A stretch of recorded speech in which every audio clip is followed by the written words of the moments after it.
ہم کریں گے ہر مظلوم کی حمایت۔ बिस्मिल्लाहिर्रहमानिर्रहीम। अस्सलाम वालेकुम। मैं हूं हुरैन फातिमा और आप देख रहे हैं हिमायती न्यूज HD चैनल। नजर डालते हैं आज की अहम खबरों पर। भावलनगर एपका यूनियन के ज़िला सदर मोहम्मद इकबाल डोडी और जनरल सेक्रेटरी मोहम्मद अजहर खान की कॉल पे मुख्तलिफ महकमों के सरकारी मुलाजमीन का एहतजाजी धरना मुतालबात की मंजूरी तक एहतजाज जारी रखने का ऐलान।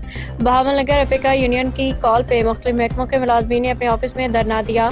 एहतजाज में तमाम मुलाजमीन शरीक हुए। मुजाहिरीन ने अपने मुतालबात के हक में प्ले कार्ड उठा रखे थे जिन पे जबरदस्त नारे दर्ज थे। इस मौके पर मुजाहिरीन ने मीडिया से गुफ्तगू करते हुए कहा कि पंजाब हुकूमत की जानिब से 17A रूल्स को ख़त्म करना, लिव इनकैशमेंट ख़त्म और पेंशन कटौती करने के फैसलों को मुलाजमीन मुस्तरद करते हैं। इन नोटिफिकेशंस को हुकूमत फौरी वापस ले, बसूरत दीगर मुतालबात पूरे न होने तक एहतजाज का सिलसिला जारी रहेगा। अब तक के लिए इतना ही। मजीद खबरों और अपडेट्स के लिए देखते रहें हिमायती न्यूज HD चैनल।